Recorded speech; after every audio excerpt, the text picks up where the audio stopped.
strap into the party wagon and hold on to your pizza. Rise and shine, my sinners. When Father Evil starts his day, he gets a little deadly. Deadly Grounds coffee has the richest, smoothest flavor you'll find anywhere. It's sinfully delicious. Once you go deadly, you never go back. Order yours at getdeadly.com. Coffee's so good, it's scary.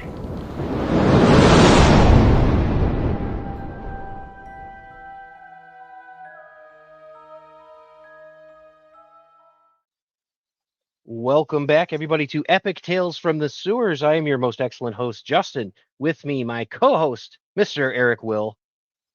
That's you. How's it going? How's it going? It's going Dude's great, like, man. Dude's like, that's you. Like you didn't know who was you. It is. Who is it? Well, it's different, too, because the last episode had a different host for both of us, so we're getting back in the groove, and, we're not coming alone. Tonight, we brought some guests. Yeah, we got some guests from Legacy Comix, the publisher label. First, our friend of the show and one of the founding members of the Epic Shells Facebook group, which I say. He's the artist on the Apollon. Is it Apollyon? How do I say it? Yeah, Apollyon. Apollyon comic book. And he has the Godfoe Universe podcast, Nuggets, and I'm going to say it wrong. It's the Disciple Cast? Yeah, Pathways for Discipleship. Pathways, okay. Yeah. Discipleship, Bible okay. stuff. And one of my favorites, the Fringes horror podcast series, which is great, and I'm hoping makes a comeback. Mr. Joshua Adams, how are you doing? I'm good, man. I'm good. Glad to get you up and stinks get in you the going. sewer here, but In this, yeah. Well, you get used to it. It's a little oozy at times. But joining us in the sewers, as you mentioned, the owner and editor-in-chief of Legacy Comix. He is the writer and the creator of Condrey, The Job, and Croom. He's also the editor-in-chief of it's reviewfix.com and the senior writer of the Old School Gamer magazine. Writer of the Minds Behind the Games series of books. Let's see. So Mind Behind the Games, adventure games, sports, shooter, Sega Genesis, and PlayStation games. Amongst these wonderful accolades, he's also a voice actor and the assistant director of journalism program at Kingsborough Community College. The full director no longer assistant to the regional Community director. College, Brooklyn, New York, as well as still the chairman? Still the chairman? Okay, yes. Still the chairman of the City University of New York, the City University of New York's Journalism Discipline Council, Mr. Patrick Hickey Jr. This goes on. And I can satisfy my wife physically. So that's what it's all about, right there. Not emotionally, but yeah, no, we're still working on that. That's a work in progress. I mean, come on. Yeah. This is a grown person's podcast about Ninja Turtles. So let's we'll get there eventually. So, which is interesting too, because we have two guests on today, and you may be asking yourself, "Hey, Justin and Eric, you guys normally have a whole bunch of Ninja Turtles people on." Yes, but we also encourage all kinds of creative projects and endeavors from folks that we find interesting and turtle adjacent. And I happen to know that these two gentlemen are really big Turtles fans. Yes, very much absolutely. So. And it's pretty funny too, because just going into this, Patrick sounds exactly like Raphael should sound in the Ninja Turtles movie. So yes, he does. I always think of what the hell was that? I don't know. Looks like a big turtle. You're going to LaGuardia, right? Jose, I'm from Brooklyn, so I got that Brooklyn accent. So tell me, you didn't pay money for this. Tell me you didn't pay money for this. It's yeah. I mean, it's right there. It was the lowest of the low hanging fruit. So and being a voice actor, I mean, did you ever think about trying out for the voice of Raphael? Oh, I would love to do a turtle. I had a huge bucket list entry probably like 6 months ago. I voiced Nicolas Cage in the Renfield video game. And, that sounds amazing. What'd it sound like? It was awesome. So the thing is, I'm not doing it. Okay. All right. But yeah, no, you did it just as good as I would. But a lot of it was there's not a lot of story in the game, so a lot of it was like grunts and one word here, one word there. So but I literally voiced like 30 different characters in that game, and Nice. one of them was Nicolas Cage's. It wasn't Nicolas Cage per se; it was Nicolas Cage's portrayal of Dracula. So that I didn't have to be like in a cage with bees, so to speak. I had to more like mirror his performance in Renfield. So I had to That's throw on fantastic. my Transylvanian accent and stuff like that. So that was a lot of fun. But I voiced Macho Man Randy Savage in WrestleQuest. I voiced the Along Legion with of Doom everyone in else in WrestleQuest. yeah, I did. So the Guinness World Record is like 34 voices by one voice actor in a game, and I'm Oh pretty wow. sure I've done over 60 in WrestleQuest. So we've been trying to authenticate it with Guinness for a couple of months. They're not the easiest Holy people to moly. get a hold of for some reason. But I would love to do. I would love to do like Casey Jones. Yeah, You I can know, see that too. somebody like that. But I love. I grew up on the Turtles, and I've written 7 books on video game history. So like the Turtles have a wonderful history of video game success. That may actually come up. So I mean, I they've do just have found a around way to be almost 50 of socially them. relevant for so long. I've interviewed Kevin Eastman before when I was an editor at NBC. I was an editor at NBC for 3 years, and Wow. when that Turtle movie was coming out in 2014, I think. Yes, I Oh, hit that him really? was up. the Yep. Michael Bay Okay. movies. Yeah. Yeah, and he was talking. The interview was basically saying like Michael Bay isn't going to screw this up, So I don't know. The jury is out on that, but He he has was since giving changed like his mind. Yeah. yeah. So I think So on but the yeah. record he's actually changed his mind. So Mm-hmm. I like the So second one. The second one's cool. Yeah, the second one was a little better. That's pretty fun. Yeah, the second one is definitely better. We got Bebop and Rocksteady and Krang, so Yeah. mhm. Yeah, can't complain about not to that. get not to chase that rabbit too far, but my biggest issue with the Bay version of the Turtles is that they're so big. Like I like my turtles to be smaller and feel like underdogs. I don't like them to look like the Hulk with a Transformers. shell. Yeah, or Yeah. Transformers. Yeah, and the noses were kind of weird too. Yeah. But I could I do could have without lived that. with that. I could have lived with that if they had been smaller.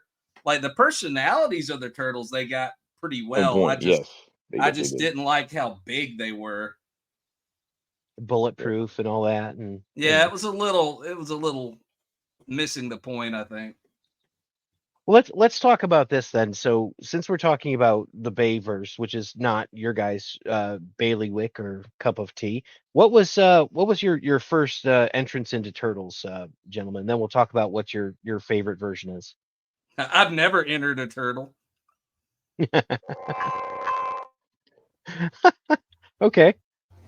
I know for me, and like I was born in '83, so I grew up watching the '87 cartoon. And the first the the first theatrical experience that I genuinely remember was the first movie, like that Okay. original live action movie, and that I remember just thinking, like, first off, it's still a perfect movie. Like it's one of the very few movies that it has aged perfectly. Like there's not a Hmm. thing I would change about that movie. It's I just could quote the whole movie from start to finish. And everybody that grew up loving that movie is the same way. Like we could all like you hear one line of it and you quote the whole scene. Yes. So like it nailed the aesthetic. It made it dark and gritty. And Raph's saying bad words. Oh no way. Hmm. But then also like it still felt like a movie that kids could enjoy. It had the humor. It was the perfect representation Balance. of what that world was and could be. So like yeah, definitely the old school cartoon, all the action figures and stuff, and that original movie, and I was hooked for life. That makes sense. How about you, Patrick? You're still on mute Can't hear though. you. There you Hear go. me now? Yes. Sorry about. Yeah, I was having some headset issues. I was so hardcore. I still am hardcore, but I was so hardcore that I'll just say something and we'll see if you could finish it. You ready to test your turtle? We're coming out of our How about shade. shit? Dude, I had that tape. I had that cassette. I listened to it I actually have that all the tape time. there. I have the Coming cassette. I have. from the shadows. Oh, Do you know so good. Skipping? Do you know Skipping Stones? Yes, yes, and walk straight. I can't hear you, Nana. Like, oh my god, like it was one of those things where, as a kid, I learned how to read super early, and I was playing video games super early. 4 or 5 years old, Mhm. and Turtles was just this really cool property. Obviously the cartoon was the introduction for me, but then that first video game that came out that like a lot of people are polarized on, Mm. I loved because it was difficult. It was difficult as hell, and swimming through, the shocks and stuff. Like I adored that game. And then playing the arcade game around the corner from my house, and then they were just like, we lived in such an amazing time in the 80s and the 90s. It was like everything that the Simpsons touched like was awesome, and then everything that like the Turtles touched was awesome. Like they had music, they had cartoons, they had the my dad's car broke down when we went to go see the Ninja Turtles movie, and we had to walk like the last 15 blocks to the theater, and I was exhausted. But once we sat down and that movie started, it's just like Josh nailed it. It was just like perfect from start to finish, like casted beautifully.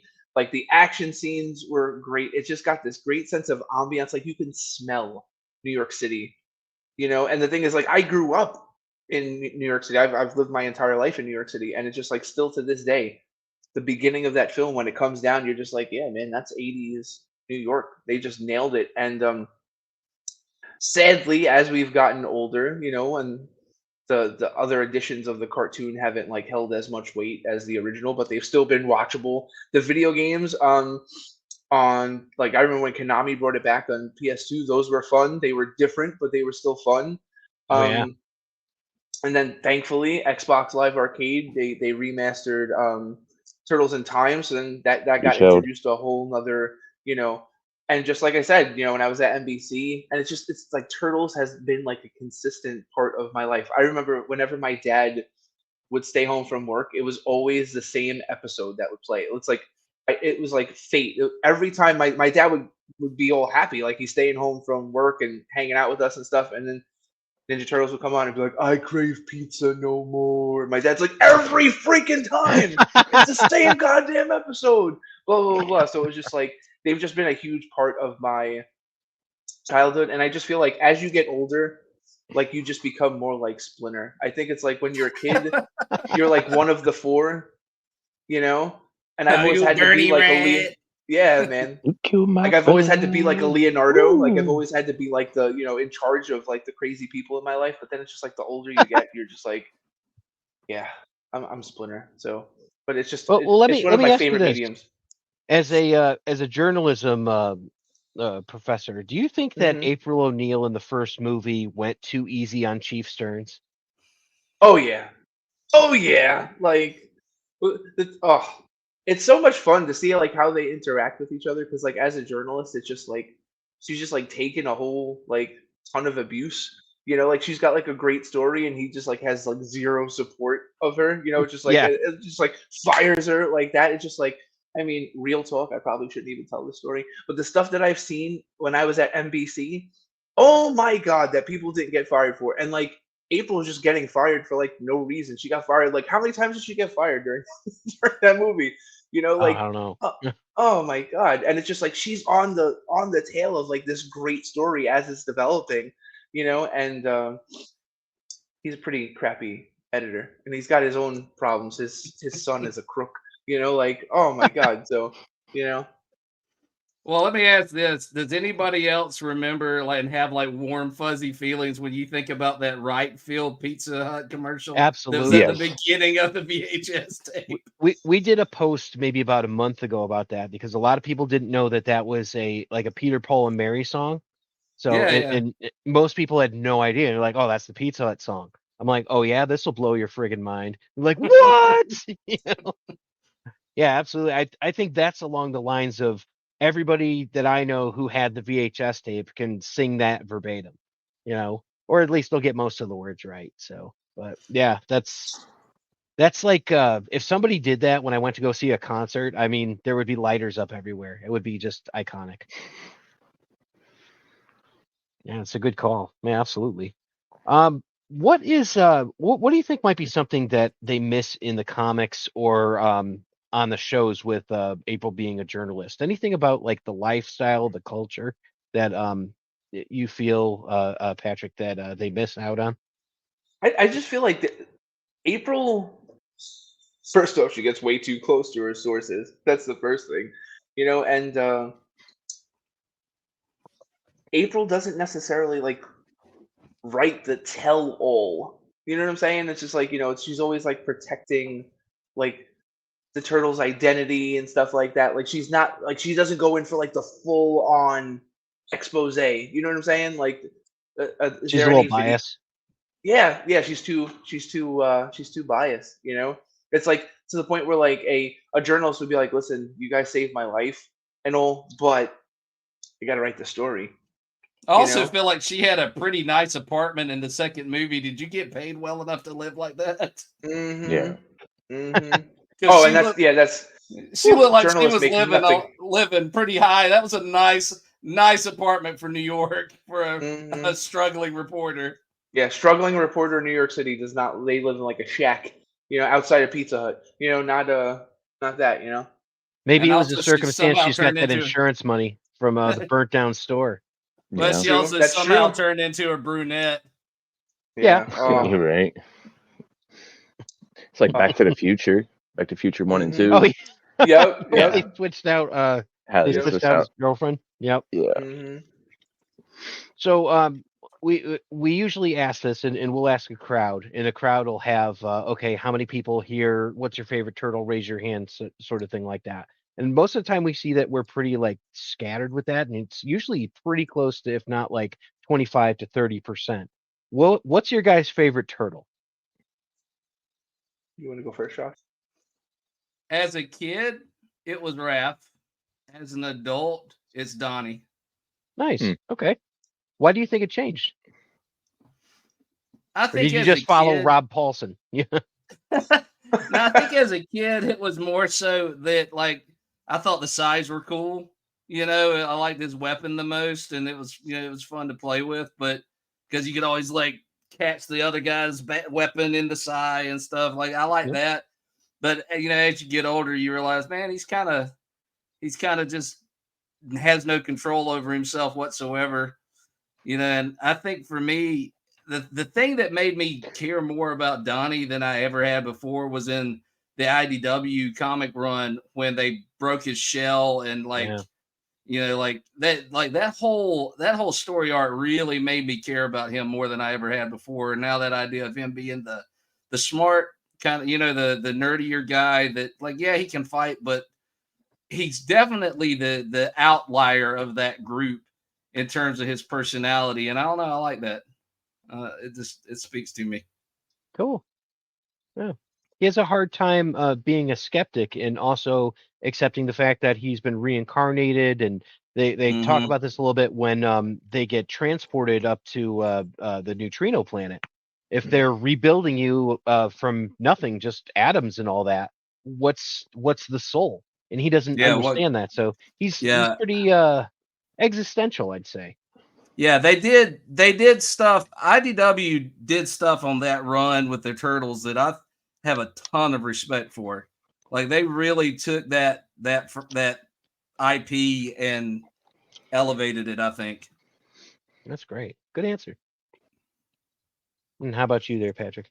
I've always been a Leonardo guy.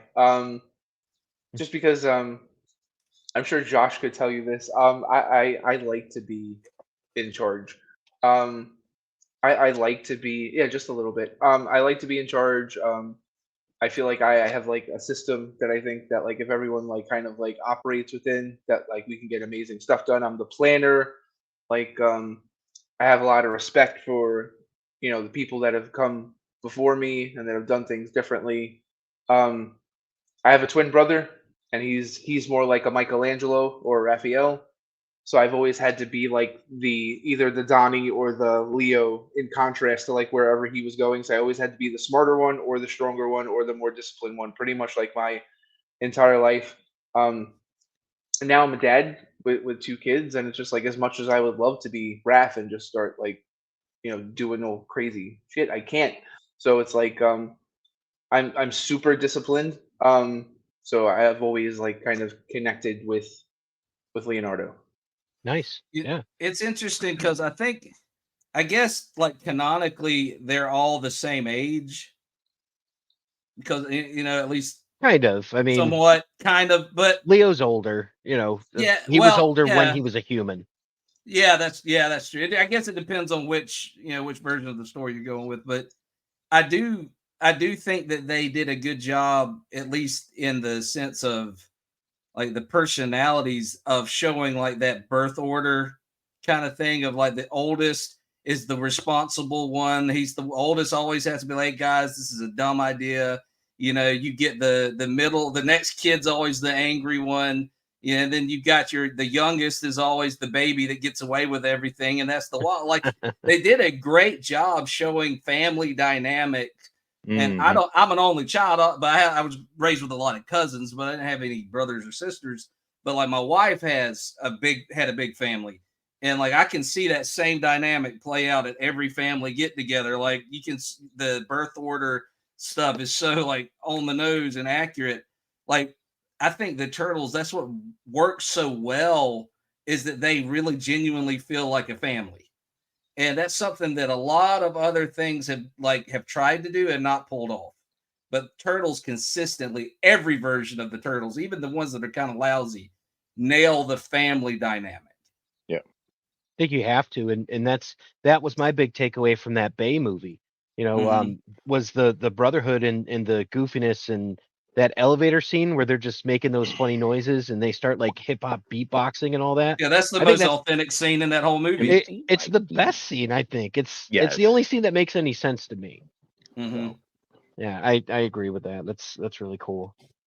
I did get to listen to your podcast today, Patrick, about series building 101. You mentioned a good foundation of a team book would be to tell stories about individual characters and then build. We're seeing the opposite right now in IDW, where there's going to be 4 new IDW TMNT titles right now. They just announced them today. It's breaking news. How would you handle separating characters from a big team book like this in a work of yours? Well, I think what I meant on the podcast was like getting like original IPs that haven't been developed yet. So that's the good thing with the Turtles. Like all of those characters pretty much have been, we know who they are, what they stand for. So you could just you could jump into a full on team book already because everyone knows what those characters bring to the table. I said that mainly on the podcast because it's so often I have people pitch me a team book and they're just like going to tell like, well, they're in this galaxy and they're fighting this guy, and it's just like, well, we don't know anything. We don't know anything about this team. We don't know anything about their motivation, any of that stuff. So like, why don't we take a step back first?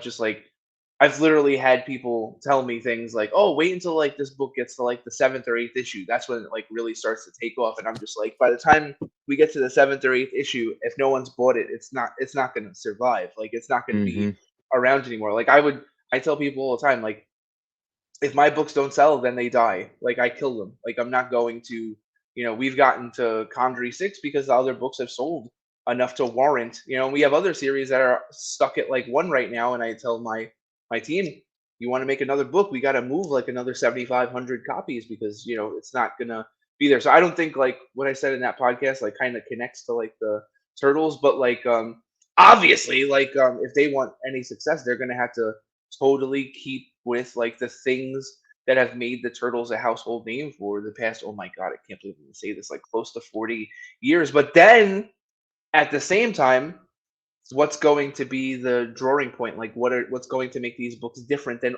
the litany, the huge, smorgasbord of Turtle stuff that we have now. So they have to continue to do the good things, but then they have to introduce something new.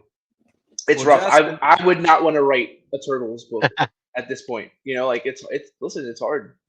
So just I didn't realize that's the first I had heard about the new several new series coming out. So I'm gonna look at that. I'll just ask you: are any of these new series following the kind of the younger new turtles that were introduced at the end of Last Ronin? That one Or will be out in about 12 days. So Yes. okay, yes, that's going to be out. That's it's The Last Last Ronin Ronin. 2. It's called like Yeah. Re-Evolution, I Yeah. believe. okay, So yes, that will have them. There's going to be Saturday morning is going, but it's going to be Saturday morning and Usagi Yojimbo, which is awesome. Nice. ooh, I love And Usagi. yeah, Mhm, me There's too. there's Mhm. one called like Mutant Nation, which is going to be probably following the folks who have mutated in Mutant Town. There's Ninja Turtles Black, White, and Green, which we anticipate is an anthology series. So, which is Oh, that'll be badly fun. needed. Like Yeah, that'll we be need that. awesome. So you guys could write and draw that book. Yeah, that'd be cool, Gladly, right? Yeah, do that one. gladly, You know, in a and, heartbeat, and then in we've a got the heartbeat. Night Watcher, which is going to be That's one I'm really. Raphael in his Iron Man sort of suit, just fighting crime on his own. So, which is really what led me to kind of this question, because you're getting that character who's breaking off from a team, and Raph is to me the one who's the easiest to write, because it's just like, oh, I'm having an emotional outburst. I'll just comment what I'm thinking. It's like, all right, but am I wrong? It's like, Mhm. and I think the hardest to write are Leonardo and Michelangelo. And if you historically look, I would bet dollars to, donuts, traditional pre-fight donuts, that Michelangelo speaks the least in all the comic books if you add them all up. So, Yeah, you know, that's why I was so glad that that was the direction Last Ronin went, because Mikey is such a just a goofball. Like getting to see him have to be an adult was such a cool plot line. Because you're right. It's just he's comedy. He's diversion. He doesn't carry a story very well. He only carries a story if he's the one that gets like put in damsel in distress territory. it's So hard. Yeah. it's really hard. Raphael's easy to write a story around. Yeah. Like Oh, he went did out and he y'all got in a fight. Okay, what happened? Who was there? uh, Where were they? Oh, well, this thing did just wrote itself. Yeah, did it's you like, guys ever read it was called, I think it was called Body Count, oh, of course, yeah, that Simon absolutely. Beasley did and it was Raphael and Casey Joe. Dude, that was such a cool like side story that I would have loved to have more of. And you can do that Yeah. really easily with him. But yeah, I don't. It's hard to write a Mikey story.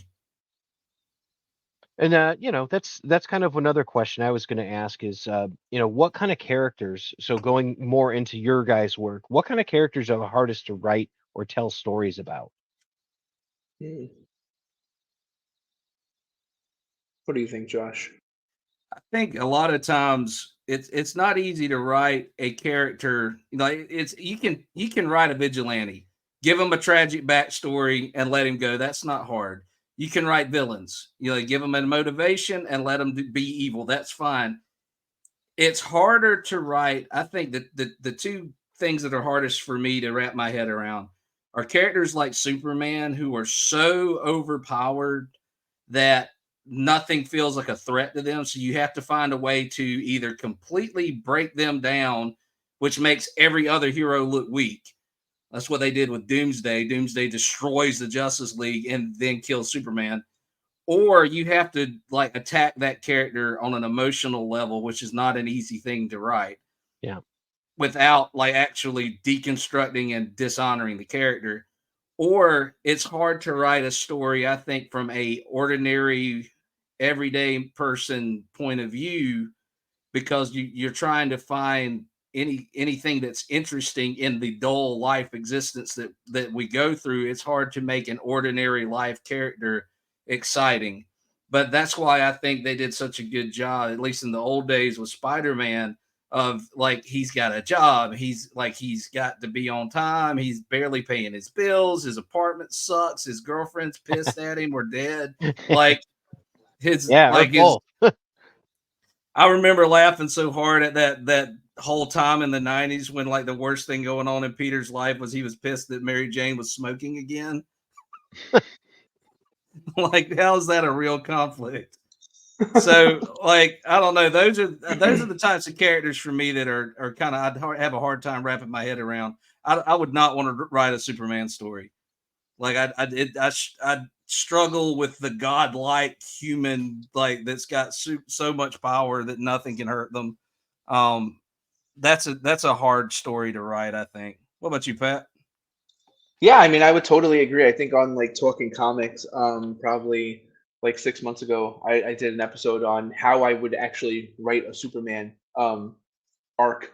And I'm gonna piss Josh off right now. Go for it. I wanted Rob Liefeld to draw it.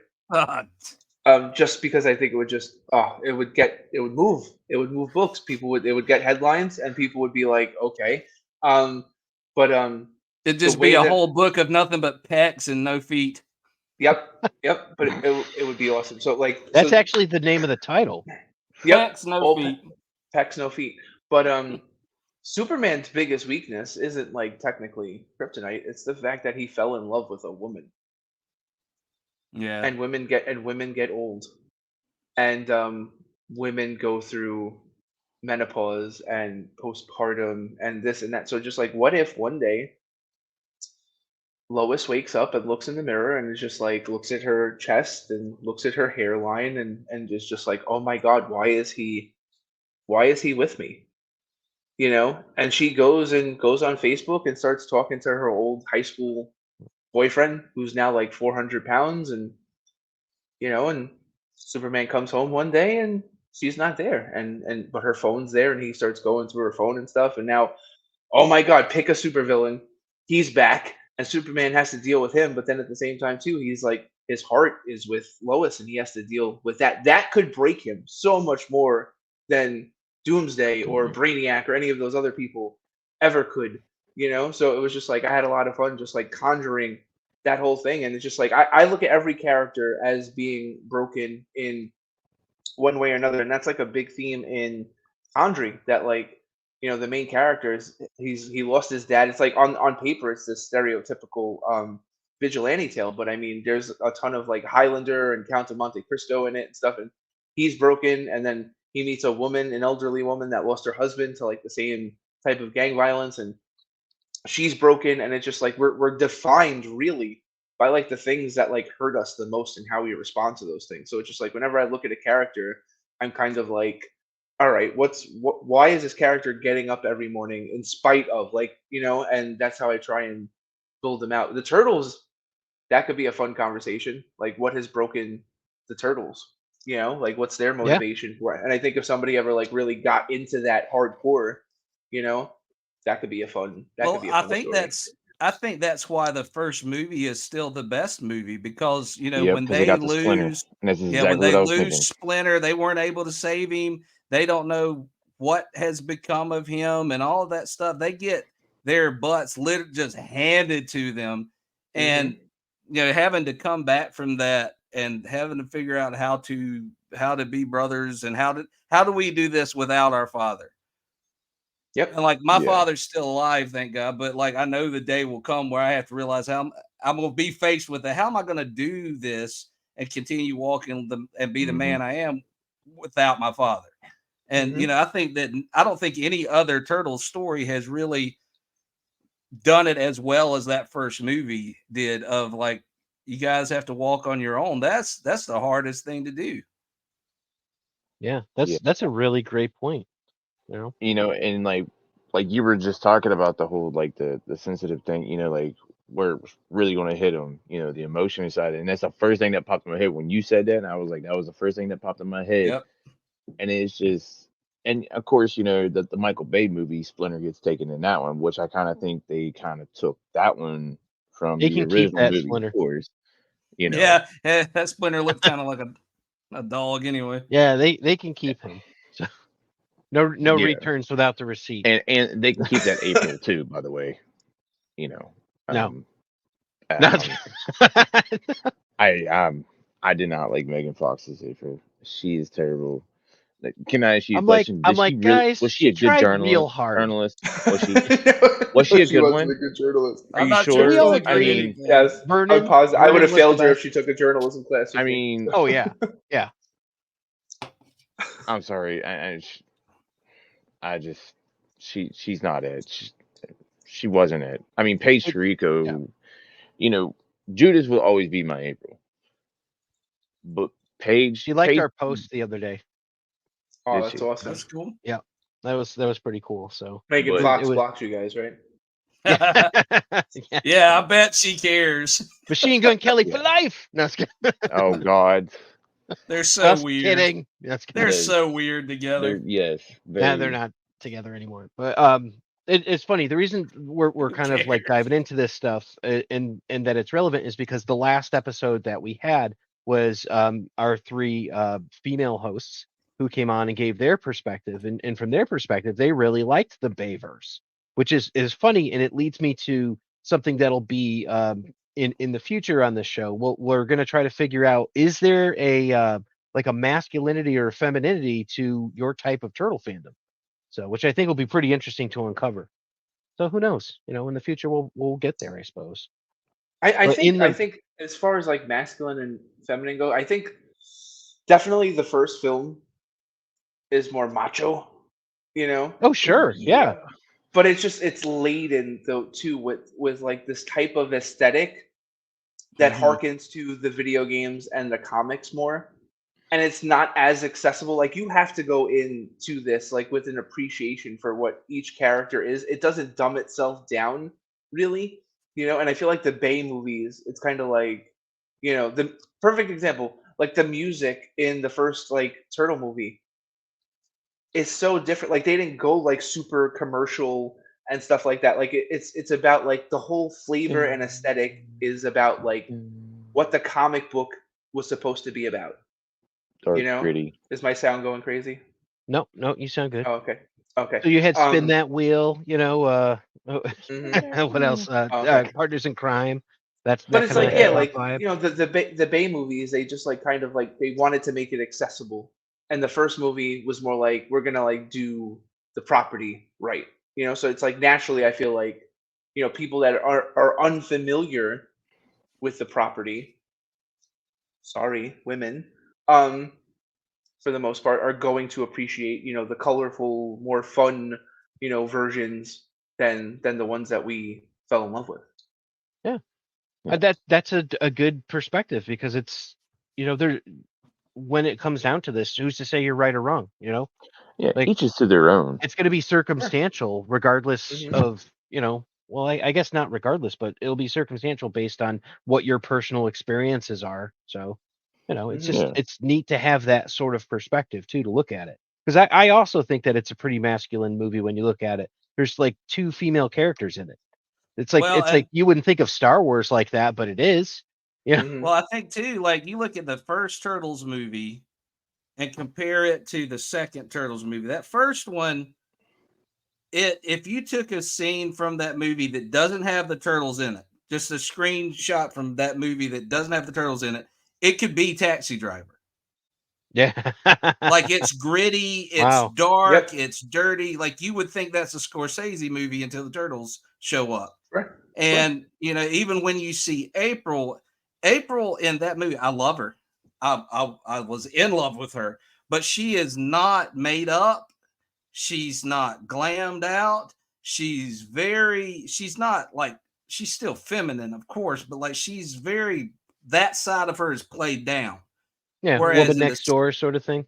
Yep. Yeah, and then in that second movie, everything's brighter, everything's sillier, and He's dolled up. we get a new April that's the bombshell with the perfect hair and always dressed to the nines. And you know, I think that, you know, there's an aesthetic that comes with, you know, even with the Bay movies, with all, you know, that none of the other movies have ever touched that same gritty, Mhm. dark look that first movie had, all the rain in the streets, and you know, it felt different, and it doesn't feel necessarily, it's not that women aren't allowed to come play in that movie, but it's definitely doesn't feel like it was made for them. So I Looks guess like the Daredevil that's just series, right? Or the Like- Crow. you're right. Perfect Yeah. example. Yeah, You know? yeah. or the Crow. Women or love the It Crow. rain all the time. Mhm. Yeah, it is an interesting question that I've never thought about it like that. I don't know, can't imagine why you would like the Michael Bay movies, but Well, that's the thing. Maybe there's something maybe that's there how I that we're know not I'm a seeing. man. Yeah, exactly. That's how you know. See that those movies to me are like they're good at some points, and then they're nothing. I mean, nothing's ever going to top the first two movies. Me personally, the first three. Let's just say that the first three. And You by have the No, third you're like one. right. they're The first time, the first two. and Yeah, by the first the two. first But I'm three, just you saying, mean like, not Nah, counting yeah. Turtles 3 but and counting the 2007, right? with Yeah. like I said, what the Bay movies brought, which I thought was cool, and the second one, Out of the Shadows, where they brought the Technodrome in, they brought Krang in, they brought, Mhm. Bebop and Rocksteady, that right there was like what we wanted in the second Yeah. movie of the That original. won me back a good bit. Like I was able to watch and Yeah, enjoy it. I yeah, still had my reservations about it, but that's the only reason I watched it was I saw that they were Bebop and Rocksteady and Crank. I yeah, was like, okay, I'll give it another shot. And it was yeah, Seamus too, doing yeah. Mhm. Rocksteady. Love And me some then them two Seamus. He's awesome. did Yeah. a wonderful job. Oh yeah, Now, that part was perfect. They yeah, killed those two characters. them two should be Bebop and Rocksteady. Casey Jones, I felt like they could have did a better job with him. I mean, he just Which looked is a like, shame because he's like a good actor for it. Like on yeah, paper, that made so much Oh yeah. sense. yep. But he was like the Yeah, it was the way he was written. Yeah, it was and the it's way just he was like, written. yeah, and it's just like, to me, if they would have brought those two guys and put them in a gritty movie, and had that kind of technology for the Technodrome, I Mhm. mean, that's what I would like to see, the kind of a mix of somewhat of the Bay movie, I should per se, with the technology side towards the Crane stuff. And because if you Cool. really want to get technical, the first Michael Bay movie, that was literally Super Shredder. Yeah, If you think yeah. about it, because Minus the vanilla ice.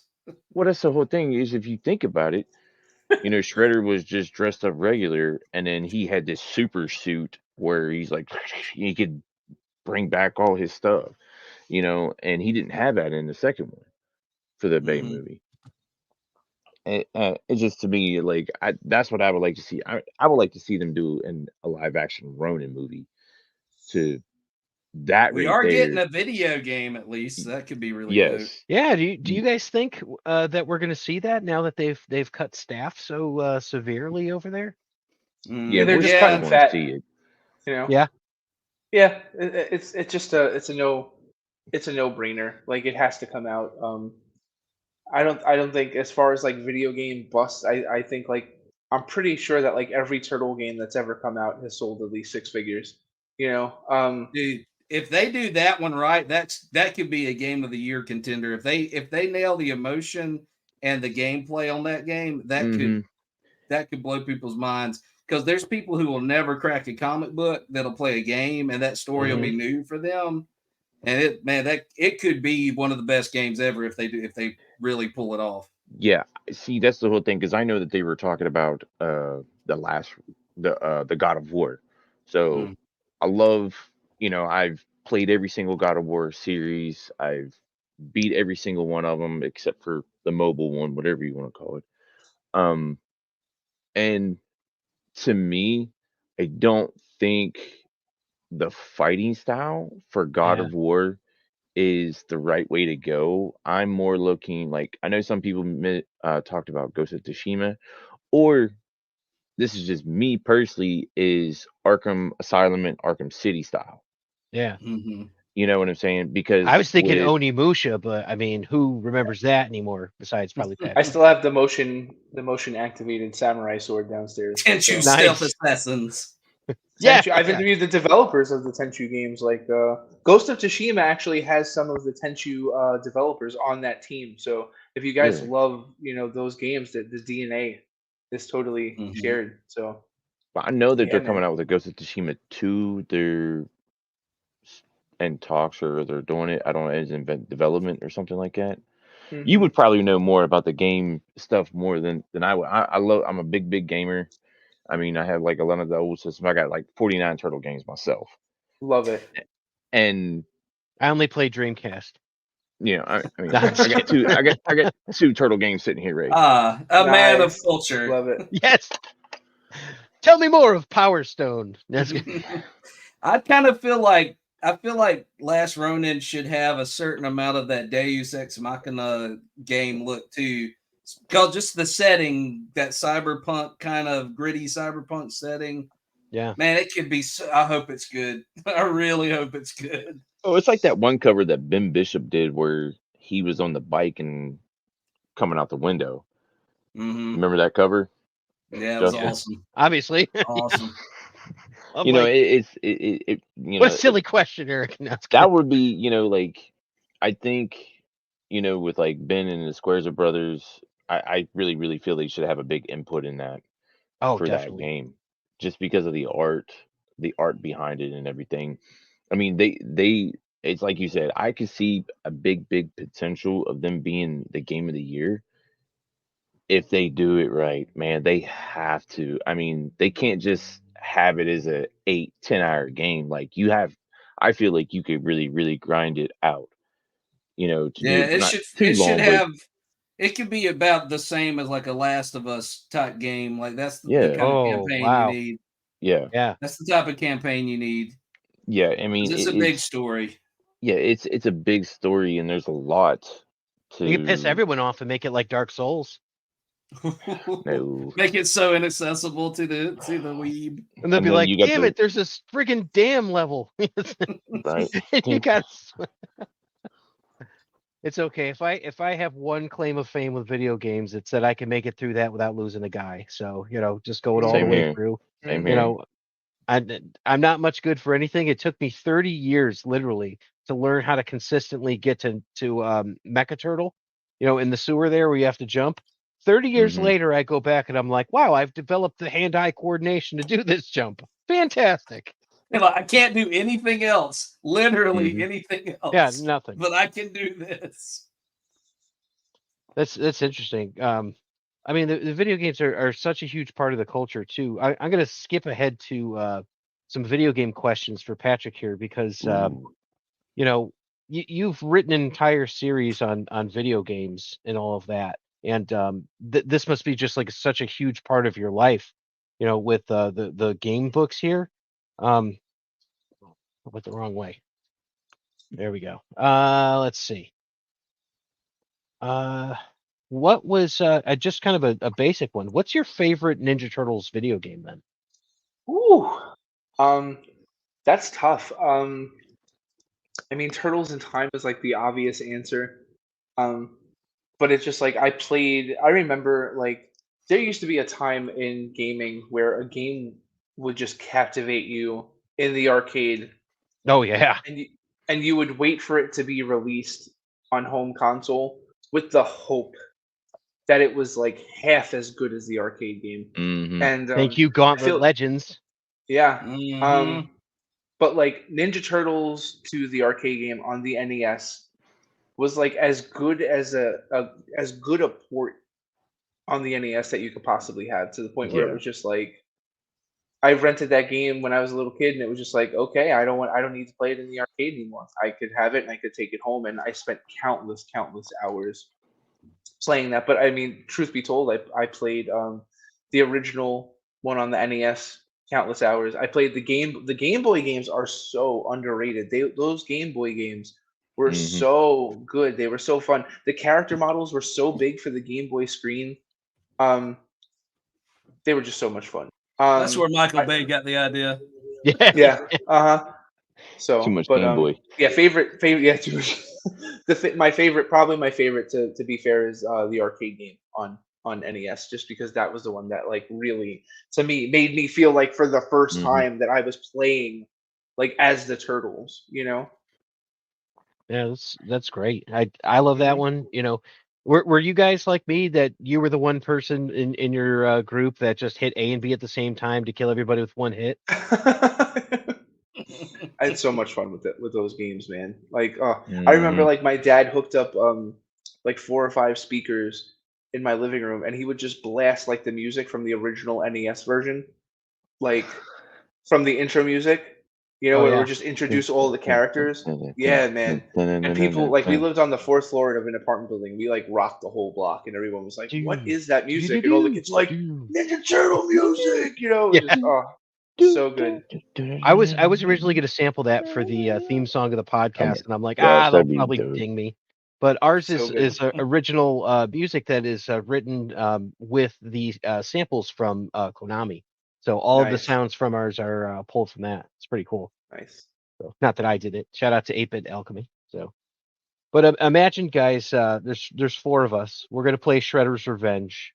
We're someone's gonna have to fight over the characters here. Who are we playing as? Who are you guys gonna pick? Because we got a Shredder's Revenge game going on. I'll definitely go ahead and take Donnie. I'll take Leo. Are we including DLC? Yeah, of course. Okay, I'll probably take Karai. Okay, all right, good. Since Leo's taken, I'm taking Usagi Yojimbo. So Nice. And, we got a team now, baby. yeah. Oh, I mean, seriously, level 16 is dead. We're gonna get that trophy. Nice. That's pretty cool. I hate that game. And it's not that I hate it because it's bad. It's a great game. I loved it. But I remember my first PAX East that I had ever spoke at. I did a panel. WrestleQuest. We had this tiny little booth, and we were getting like lines of people, and it was crazy. And I ended up taking a break and walking around PAX East, and then looking at all the other booths, and they had like nobody. And then I got to the Shredders, like that booth, and they had longer lines than us. I'm like, God damn it! Like that would have been so cool for us to. And then I played it there, and I was just like, and I went back over to the WrestleQuest people, and I was just like, guys, like the Ninja Turtle game is really good, and they were like, You're like, it's really? over. It is. Mhm. Though. It I mean, is. that's a AAA game with like a It massive, really is. and it like WrestleQuest was like me doing the voices of like 90 characters and like maybe like 8 other people working on the game. So like I'm super happy with what we were able to accomplish over like 4.5 years with that game. But like that Turtles game, that PAX East, it was like 2022 or something like that. They rocked it. People were like, we're talking the line was like 100 people deep, waiting Yeah. for Oh, wow. hours to play that game. Yeah, it Crazy. was no joke. I had never seen anything like that before. So Wow, Well, an it was actual blockbuster. Yeah, my man. favorite Turtles game is going to be the outlier in this group, probably because I was poor and grew up in the middle of nowhere, so my access was limited to things. But I had Tournament Fighters on the Nice. Super NES. Dude, I played that game so much. That was probably my favorite Turtles game, just because that was the one that I had. I was for the longest and played the living daylights out The of one it. with Armagon, right? So Mhm. Armagon Yeah. was in that? Yeah. Yeah. Yeah, Absolutely. that game was so much fun. These are all in the Cowabunga collection now, so people can grab them and play them. Oh, dope. Yeah. Yeah. I Yeah. thought you were going to say Josh that is you going on played the Amazon original right after. Tiger handheld. I did Oh my have god, I that. have that. I Yeah, did have that. I did I have had Green that one. one.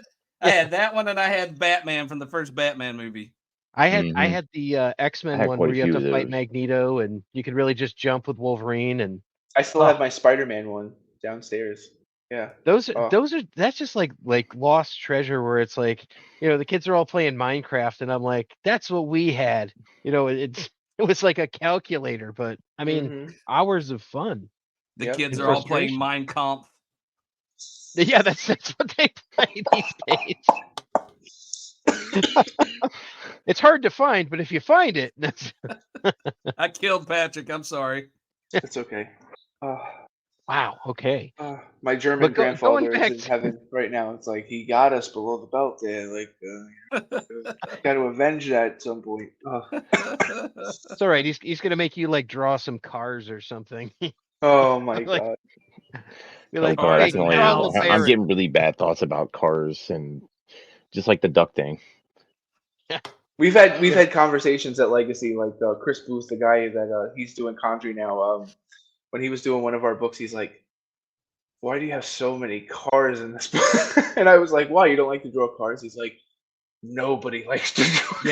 Yeah. I mean, that I was is like, a "I'm known sorry." thing. Yeah.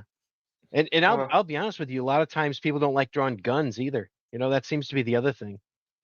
So That's no, why not so that I'm a many professional 90s artist. books just made up ridiculous guns. Yeah, yeah, Mhm. exactly. You got Very this giant rifle with Liefeldian. 20 barrels for cable Yeah, Mm-hmm. and it's like strapped onto him. So that's with pretty cool. pouches. Yeah, a lot of Well, pouches. I wanted to ask about pouches. No, I mean, I wanted to ask about voice My acting for. pouches? Yeah, it's like marsupials. Nice. So voice acting. You mentioned WrestleQuest and doing like 60 characters and things like that. Can you tell us a Mhm. bit about your experience with voice acting, specifically in like video games? Oh, it's like, man, every day I know that I'm going to get at least 3 emails. I'm going to get one from somebody that wants to get into voice acting. I'm going to get one email from somebody that is going to send me a script for a comic book, and then I'm going to get like one email from somebody that wants to become a journalist. It's like every day, Did you all get the three. 3 emails I sent today? Oh no, Yeah, it's like every day, and the every voice day. acting thing every day, Saturday, Sunday, like birthday, like every day it happens. I wake up to it, I go to sleep to it, I go to the bathroom to it. But like the voice acting thing, I tell people all the time, it's just like everyone gets into voice acting in a different way. You could have a reel, you could have all this. Like I had none of that stuff. What happened was I broke in after my first book had come out. um, I run reviewfix.com. I own reviewfix.com. I've been reviewing comic books, video games, music, theater, food for close to 20 years. And if I see a video game that I like, I email the developer. I hit them up on X, Twitter, and I'm just like, bro, your game looks awesome. I'd love to interview you. I'd love to check it out. And I found this game on Steam called The Padre, and it looked kind of like Minecraft mixed with like Castlevania 64, and it was Oh about a wow. Catholic. It was Okay. about a Catholic priest that got stuck in a mansion infested with zombies, and he's trying to find like one of his mentors and stuff like that. And the lighting effects were really cool. So I wanted to interview the team. They're from Bulgaria. We do an email Q&A. It gets really good traffic on my site. So they're like, would you like to play it? I'm like, sure. So they send me the game, and it's like a point and click game, and I'm like not expecting that based on the visuals and stuff like that. So I love Maniac Mansion, the Gabriel Knight series. Like I love old school point and click games. So I'm like, oh my Shadowgate. god, Day of the Shadowgate, Tentacle. yeah, man, oh my god. So I'm just like, I'm in. The first line of text in the game is like, it's been a week since the disappearance of Cardinal Benedict. So week, Week, right? It was spelled Weak. So I went to the guys. I'm like, listen, if you're gonna have a game that's like this text heavy, you gotta like proofread. Like, you guys have killer score. You've got really cool character models. You've got great ambiance. I'm like, but if this game isn't edited properly, you don't have a game. People aren't gonna take it seriously. So they're from Bulgaria. So they're basically like, well, would you want to edit the game, the dialogue of the game? And I'm like, sure. So we discussed like a price point. I edit like 4,000 lines of dialogue like within a day, send it back to them. They're like, update your Steam client. I update it. I start the game up. All my edits are in there. I'm like, oh my god, I just edited like game. Oh my god, this is crazy. So I thought I was done with them, and then like 3 weeks go by, and they're like, oh, we have a whole bunch more What? dialogue for you. So I'm like, Wow. okay, I'll do it again. I'm like, but I want to be credited as a dialogue editor. And they're like, listen, if you feel like if you want to write to like tighten up the dialogue, if there's any like, improvements. So I'm like, okay. So I went in again. I tightened up and stuff like that. Then they were going to go to Kickstarter, and they're like, we need you to edit the entire Kickstarter. I'm like, wow. So I do it. And then like maybe like 2 weeks before we're gonna go live on Kickstarter, they're like, the voice actor for the main character, it's a Catholic priest, left. And I'm like, why? And he's like, oh, he said that he was having family problems, he can't do it anymore. And I like kind of laughed out loud, and they're like, what, this isn't funny. Like, we're screwed, And I'm like, no, we're really not. And so the thing is, like, this Catholic priest in this game, before I took the voiceover, he sounded like Russell Brand. It was so it's like, wow, I'm like stuck in this mansion. Like, wow, and I'm like, it was so cringy. And it was to the point where it's like I edited all the dialogue. I had written a ton of dialogue for the game, and I just had an idea of the way I thought the character was supposed to sound. So they're like, we're gonna have to open auditions and Where blah are blah the blah. drugs going? Josh, it was awful. It was so bad. And then This looks like kind of a gothic Neil Diamond. dude, it was Justin. It was like awful. So then I'm like, let me audition, and they're like, what? I'm like, let me audition. And they're like, you do voice acting? I'm like, I listened to the jerky voice for 30 years. I'm like, I can, I know what you're going for here. I know that like you need like a dark, you need a bass heavy baritone. So I've always been good at that movie phone voice, like that movie trailer voice, like the Don LaFontaine, like in a world, one man, one tortilla, rated PG-13. And I'm like, can't do that. People would just laugh their ass off the entire game. And for some reason, the Padre, you would think it would be a Hispanic priest. They wanted an English voice. So Blowy combined the two voices. And my name is Alexander, and I'm the Padre. And they were like, "Oh my god, Fantastic!" And I'm like, yeah. So I recorded like 8,000 lines of dialogue that day. I was coughing blood because it's like I had to go so You did low too much. Yeah. in my but same thing. They were like, oh, let's update the Steam client, restart it. I do, and then as soon as the game starts, I hear my voice. And then that came out on Nintendo Switch, PlayStation 4, Xbox One, Steam, and then we did a sequel. But the thing was, the only reason why I got into that was because I was doing dialogue editing, and I opened my big fat mouth, which usually gets me into a little bit of trouble. But then what ended up happening was, since I have all these connections in the video game industry from all of the books that I've done, I've basically had like 8 or 9 other video game developers come over to me and go, I saw the Padre, and like the Padre only sold like 50,000 copies, but people that have played it go, the game's but you did a really good job on the voiceover. And I'm like, thank you. So then No. Is he playing? Is he playing with us? He hit the pause button. Is what happened. Give me a second. He'll be right back with us, folks. After the short message. Dun, dun, dun, dun, dun. Let's fill the silence with more silence. Yeah. Well, I mean, it's also a good time where Justin can insert his ad from Deadly Grounds Coffee. Coffee so good, it's to die for. So, Are you dead yet? No, but I do drink a lot of coffee. Man, so do I. So, he'll be back. I'll be back. What is your favorite coffee, by the way? Let's see. Right now, there is one that I like, which is from up here, a store called Meyer, and it is a Michigan tart cherry coffee. It is so friggin' good. That sounds good. Yeah, I like. It's a medium roast, so it's not like dark, so it's pretty good. I order coffee a lot of times. I'll order from the Bones Coffee. Yeah, they do a lot of different I have flavored. There's really good. I like Death Wish coffee. Oh, Death Wish, yep.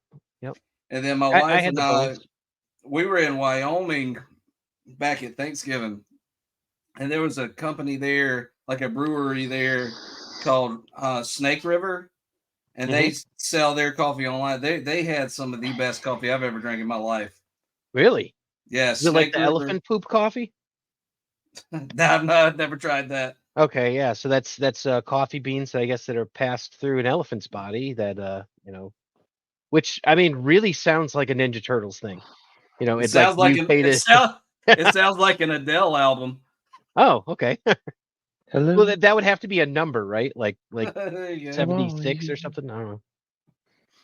I'm gonna try. Did we lose Patrick altogether? Did he just give up on us? No, he'll probably be back. Let's see. Lost his internet. He's trying to get it back. We'll see if we can get it back in. So, good stories. Good stories all. So, this will give us a chance to ask Josh some questions. So, you've done a fair amount of voice work yourself for your podcast. Specifically your horror series, The Fringes, which I happen to love. Any chance Yeah, we're going to get man. more episodes, or just at least finish off that arc of the Fringes? I have a second season that is probably 80% finished.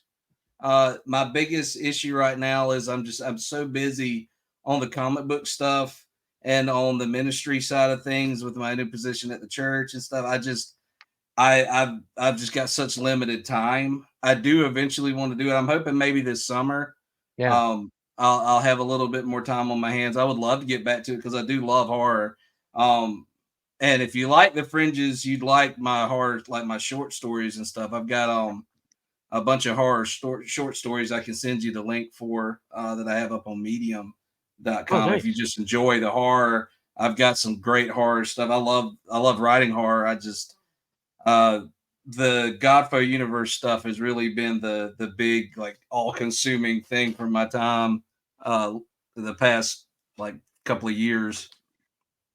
Now, this is what we talked about years ago, right? Like you have like a whole universe planned out, right? Like Right. down to like Yeah. these are ideas that you have for like action figures and like soundtracks and stuff, like everything, right? Yeah, we have. So we just put out the first graphic novel. It's 174 pages, I think, um, of Apollyon 20XX, and that is the beginning of our timeline. We have a novel that's coming out, a full length novel that's the first of at least four novels that we have like outlined.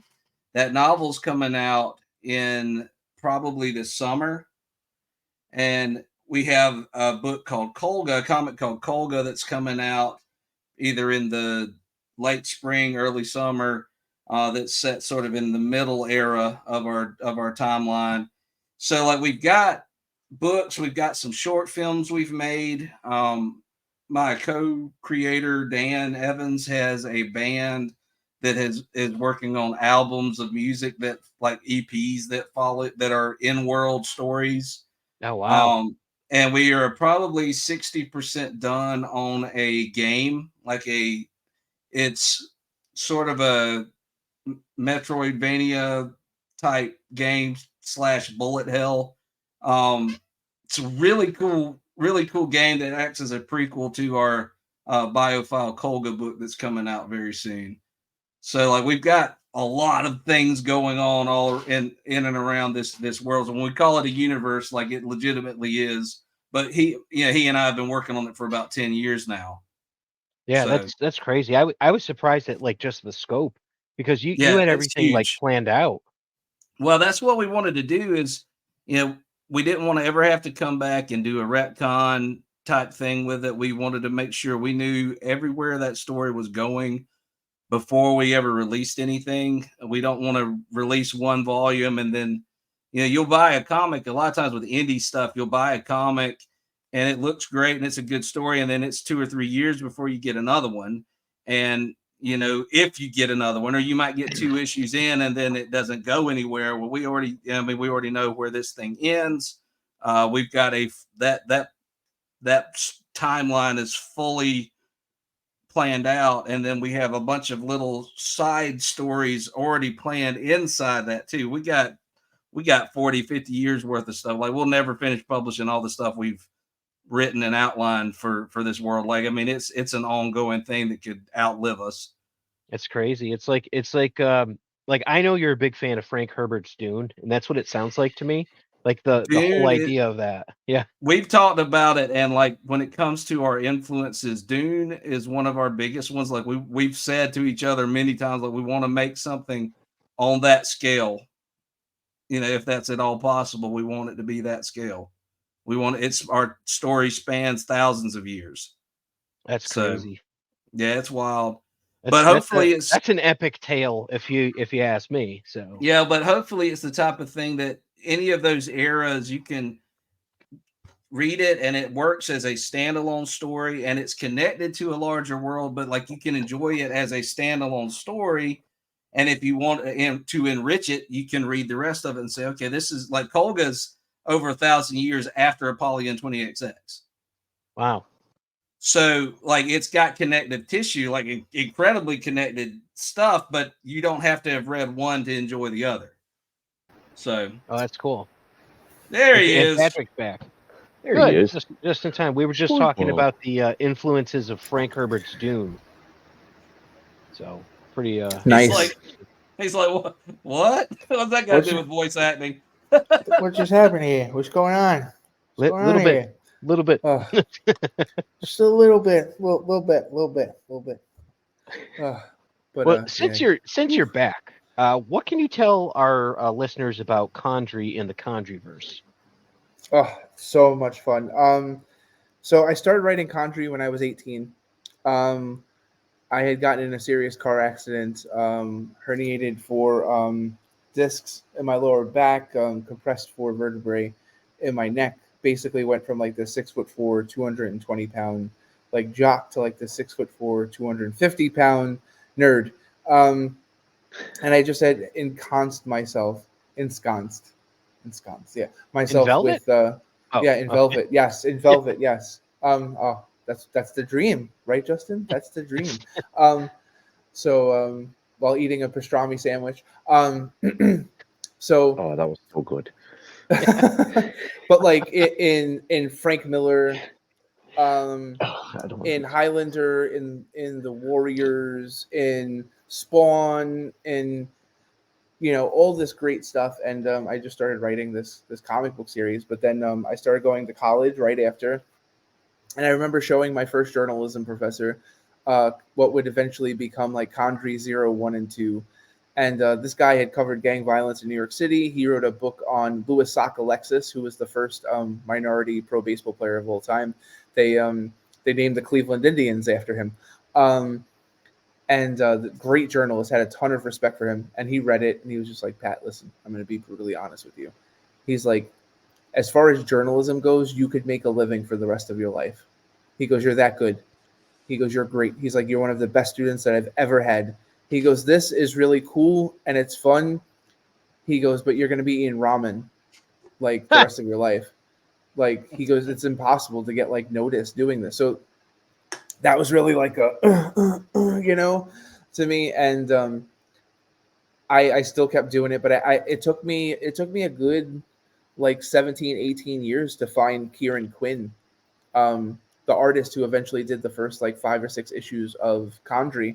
And I once we got him, the pieces all fell together, and I was able to tell like that really gritty street level story that I wanted to tell. But there's so much more to it. So the thing is like, if you like Daredevil, if you like Frank Miller, if you like early Spawn, you'll love Condrey. But there's so much more to the character because of like his support system, the things that are going on around the city at the same time. Condrey's like the origin of Condrey's superpowers are really interesting, which we kind of tell in the ashcan that Josh and I just finished, which we're going to send to the printer in the next couple of weeks.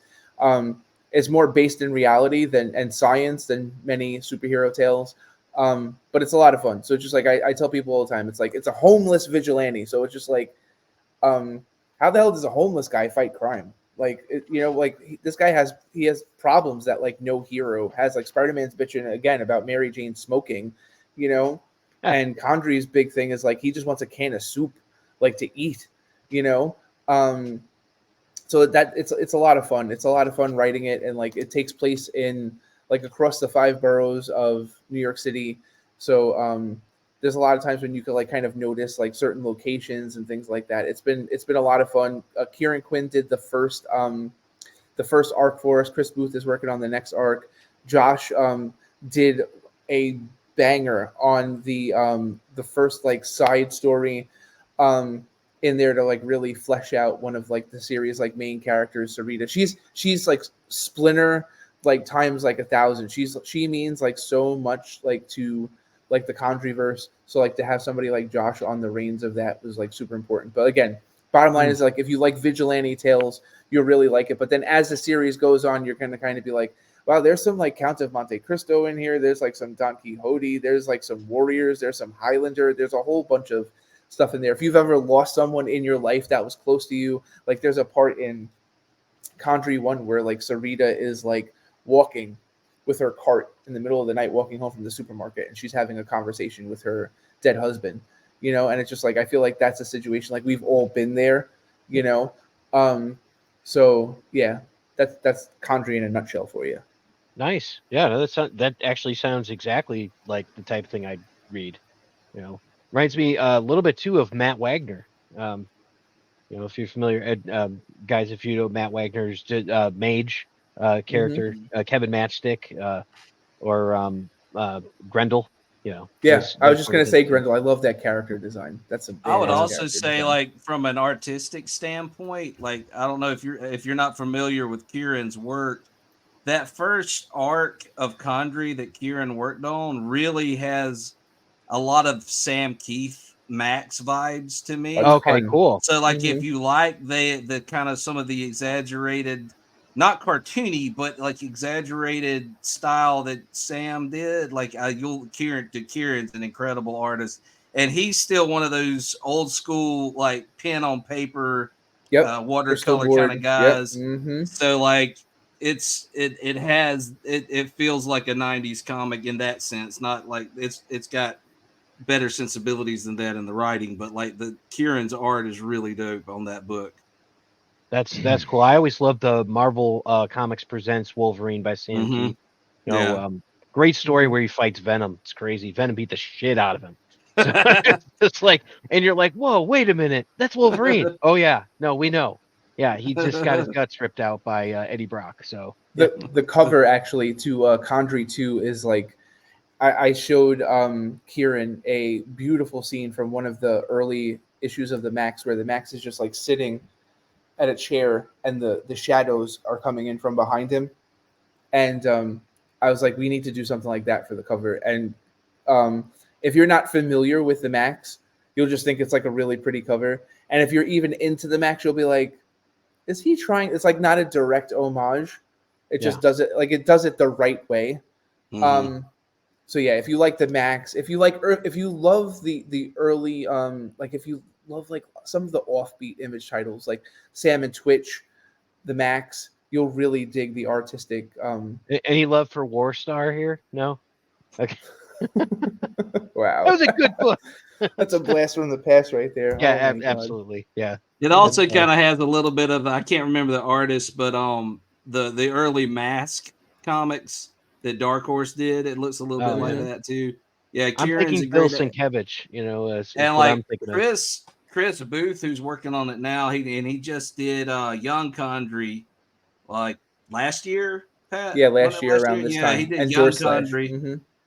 Yeah, and Door Slash. I forgot he did Door Slash, which was, if you like horror, that's a quick little slasher book. It's a lot of No pun fun. A intended. lot of fun. But no, like Chris's art style is it's a much more realistic. He reminds me of like the Hard Boiled, some of like that series. So Mhm. if you like really just hyper detailed backgrounds, hyper detailed stuff, man, everybody's firing on all cylinders on these books, is particular these Condryverse books. Like I sit back and get excited every time one of the guys drops a page in our group chat. I'm like, yeah, go ahead, guys, y'all are killing it. It's so That's funny awesome. because like everyone brings their own like sensibilities to things, and it's like I don't know if I had this conversation in the Legacy chat, but I definitely had it with Chris, where it's just like he faded like the background and like really built up the contrast on the foreground. And that's a cinematic device, you know. Mm-hmm. And the thing is, Chris has like 20 years of experience in theater. He's pitched shows to like he's done pilots and stuff like that. So he brings like an artistic ability, but like a love of like TV and theater to like his comic book work, and you can totally notice it by looking at the panels. So yeah, we're really excited for like the future. So it's like it's so crazy to have like Kieran on. Kieran just did a book for us. Then Josh is doing stuff for us, and then it's like three different artists telling similar stories but doing it in their own way, and it's been so much fun to put all these things together. That's great. I'm gonna be looking out for that. We've got the links and all that will be in the show notes, and for anyone watching on YouTube, you can see it here. The final thing I had to go to, because it seems like you may have one of the best perspectives on this topic of anyone we've had on the show. So, and we'll see how Josh goes with this, but Who has the best pizza in New York, in your opinion? Ooh. That's crazy. That's a crazy Domino's. question. It's gotta be Domino's. I don't even think they're allowed there. No, there's a ton of Domino's. I order Domino's all the time. But Sbarro. There you go. there used to be oh my god. Sbarro is Sbarro. like if you're starving and you're going Yeah. to die and you want pizza, you should just die. That's a It's- Michael. That's a Michael. That's a Michael Scott reference. I don't know if you. Yeah, watched no, The I know, Office. I know. I love The Office. Okay. I don't know if they're still open because I haven't been there in so long, but there used to be a place called DeFara's in Brooklyn. This guy worked there for like 50 years, and it got to the point where, like, when I was in college, that he was selling pies for like $45 a pie, and Holy crap. people would come from all over the world to have a pie from this guy. Oh my God. Yeah, the Farras. I don't know if they're still there. Also Spumoni Gardens is like a infamous, like they're square. If you're looking for a square, they've been all over the place. They make a great upside down slice. So yeah, I would probably either go Spumoni or a DeFara's. There's also one other place. Oh my God, Josh, you'll appreciate this story. So there's you can get pizza for dirt cheap in Brooklyn. Like dirt cheap. Like we're talking like $8. I saw Do the Right Thing. Yeah, like but the pizza is awful. So the thing is, my former co-owner lives like co-owner of Legacy lives like 4 blocks away from me, and he ordered from like one of these like Do the Right Thing pizzerias, and we had to pack like 150 orders from our Kickstarter. So we basically got everyone all in one spot, and like Steve, Afram, Kieran, and we were just packing orders from our Kickstarter. So before I get there, John's like, "Oh, why don't you pick up a pie so like the guys have something to eat?" I'm like, "Sure." So I pick up 2 pies, and from a place that I go to, and this guy's family thought that like these pies were like the greatest thing that they had ever had before, and it was just because like I felt terrible because it's like they were like, "Oh, how much was it?" And I was like, "Oh, $40." And he's like, "You paid $20 a pie? Tony around the corner is like $8 a pie." This place is called Fratelli's in Brooklyn. Like, yeah, you get what you pay for.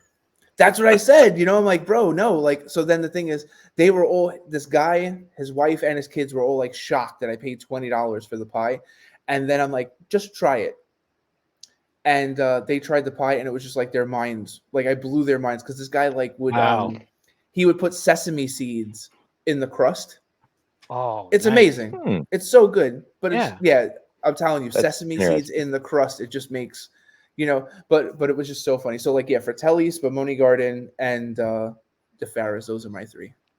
Okay, all right. Now, my favorite place up there, and I was looking at because I haven't been. It's been a few. I haven't been to New York since back before COVID, but like I used to go quite a bit because my wife and I love going to Broadway, and I think this place is closed now. My favorite place, and it used to be up there off of 48th, West 48th.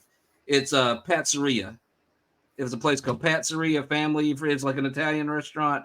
Oh my gosh, they had the best pizza. Like I remember the first time we went to New York, and I had taken Ashley to see Wicked, and like we ate at Pizzeria, and like every time had been to New York since then, I'd eaten there. I'm actually sad to know that it's closed now, but man, Pizzeria was so good.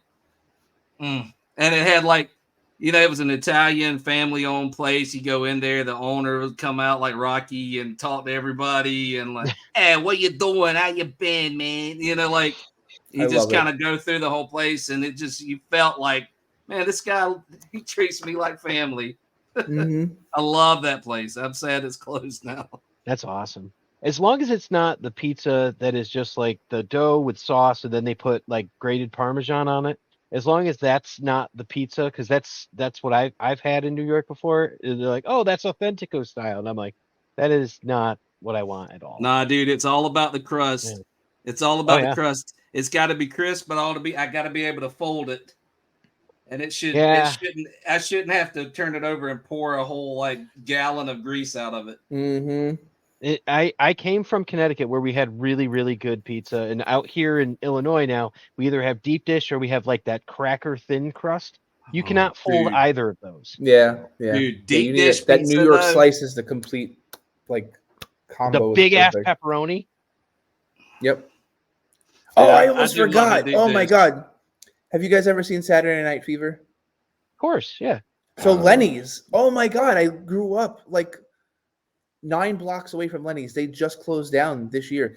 That the place where he gets the slice from, that place made banger pizza for No kidding. 45 years. Oh. And you would get the 2 It's a slices. shame. There's been some really dope restaurants in New York that it's just not a place that restaurants can survive sometimes. There's been some good restaurants that closed.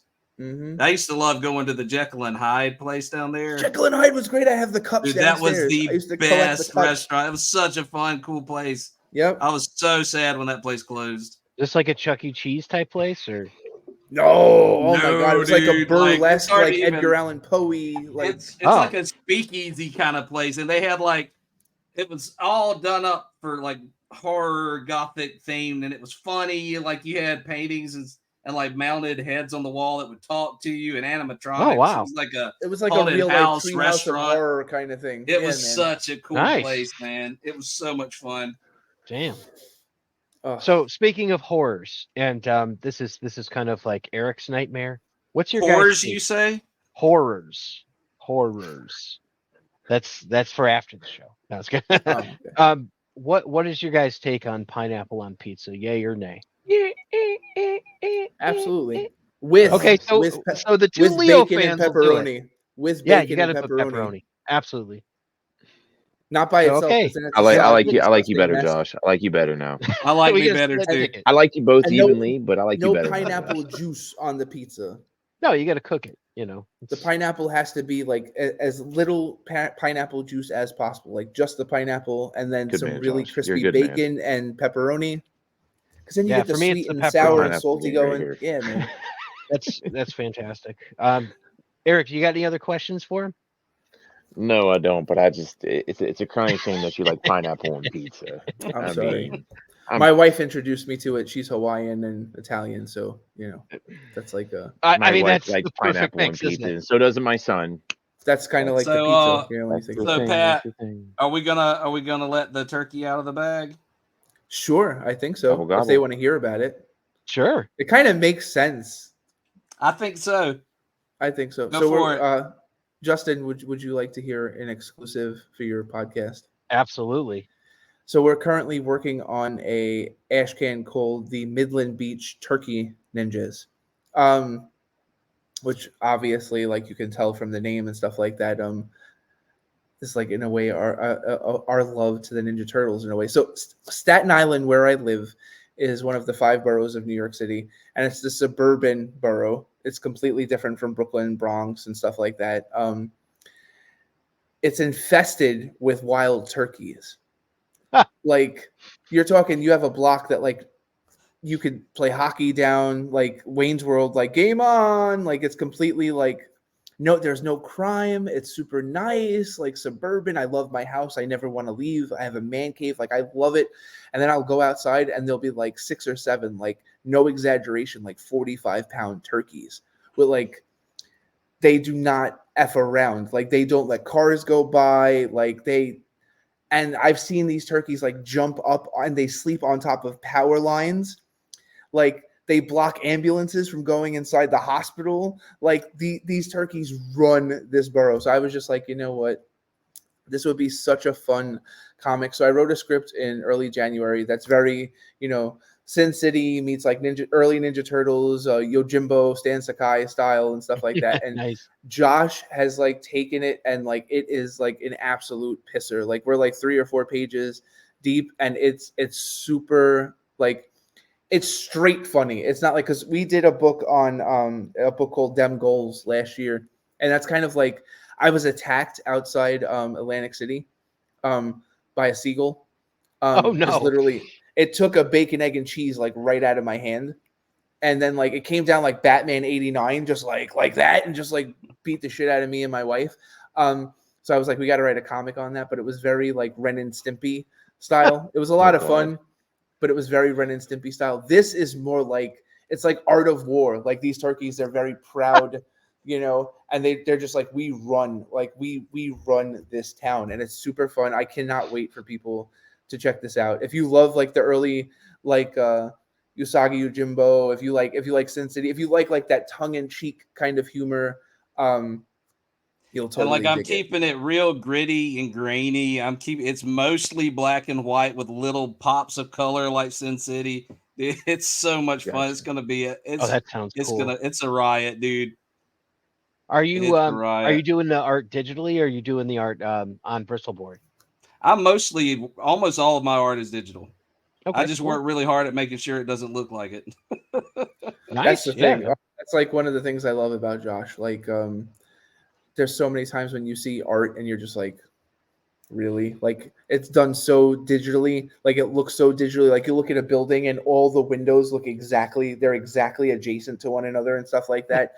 And if Josh draws a building, you're like, yeah, like he drew that with the stylus. Like there's a lot of tender love and care in what goes into what he does. And like Josh is great at faces, eyes. Like, man, he sent me a page last night, and the turkey's face, I'm just like, oh my god. Like, it's just the faces of these turkeys tell a story. It's like this morning I pull up my blinds and I'm looking out the front of my house, and I didn't post a picture until later in the day, but there was literally like a turkey standing in front of like the house across the street from me, and he just like turns his head and he's like looking at me, and my Like son's Mike like Myers? behind me. Yeah, and my son's behind me, and I just like instinctually go, look at this effing turkey, and my son just like runs over and goes, why is the turkey looking at you? And I'm just like, that turkey is looking at me, right? It's not just me. I'm not going crazy, right? But it's just like what Josh drew totally like encapsulated that moment where like these turkeys, like you think they're these dumb animals, but they like totally like could like look into your soul and go, you're not going anywhere, Oh my! But it's so funny. I've seen them stop traffic. Like, and there's like, imagine like 15 like Italians. They're like, oh, what's going on here? Oh, these turkeys, move, let's go. You friggin' turkey! And the thing is, there's like governmental ordinances and laws, like it's illegal to hunt them. Yeah. So it's just like you cannot, like they legit run the borough. Like it's so funny. Gosh. You have not lived until you're walking in like 15-degree weather outside of a hospital, and you see 40 turkeys sleeping on power lines outside of a hospital. And they're up in the air and they can jump that high. I don't think you guys have ever seen a turkey jump 10, 15 feet in the air. I've seen it. It's nuts. Yeah. I saw them shake insane. down a rabbit hutch one time for the food, and it was like, oh my god. It was like going back to high school gym class and watching somebody get bullied. I'm like, this is rough. The turkeys are mean, man. Yeah. It's not fair. Like, Oh. So. It's all this entitlement, turkey entitlement. But that's going to be a really fun book for us. Like, we have a lot of fun books. Like, we have like The Job, which is about a pro wrestler that loses all of his matches, and it's him and his hot wife Rob Banks together. That's a lot of fun, But like, this is going to be a really like fun book. I'm really excited for people to. Yeah, we barely scratched the surface, but you always have such great questions. Thanks for coming on and letting us ask you questions. Man. Absolutely. Josh, Thank you guys for having me on. Absolutely. And with that, folks, we'll let you go. For the audio listeners, we'll be right back with your pizza recipe of the day. And to the YouTube listeners and watchers, thanks for joining us.